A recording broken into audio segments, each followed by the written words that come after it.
Throw ಚೆನ್ನಾಗಿ ಬಂದಿಲ್ಲ ಅಂತ ಹೇಳಿದ್ರೆ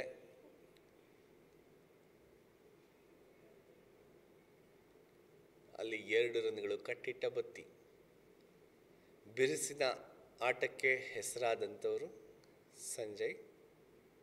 ಕವೀಶ್ ಅವರು ಕಟ್ ಆಗ್ತಾ ಇದ್ದಾರೆ ಸಂಜಯ್ನ. ಅಷ್ಟು ಈಸಿಯಾಗಿ ರನ್ ಕೊಡ್ತಾ ಇಲ್ಲ. ಅಲ್ಲಿ ಮುಂದೆ ಬಂದು ಹೊಡೆದರೆ ಗ್ಯಾಪ್ ಸಿಗ್ತಾ ಇಲ್ಲ. ಅಲ್ಲಿ ಫೀಲ್ಡ್ ಸ್ಪ್ರೆಡ್ ಆಗಿದೆ.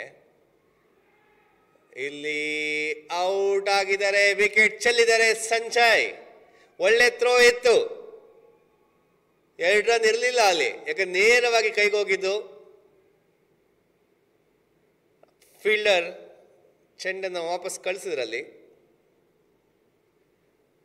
ಎಕ್ಸ್ಟ್ರಾ ಕವರ್ನ ಫೀಲ್ಡರ್ ಗಮನಿಸ್ಬೋದು ನೀವು. ಅಲ್ಲಿ ಎಕ್ಸ್ಟ್ರಾ ಕವರ್ನಲ್ಲಿ ಫೀಲ್ಡರ್ನ ಇಟ್ಕೊಂಡಿದ್ರು.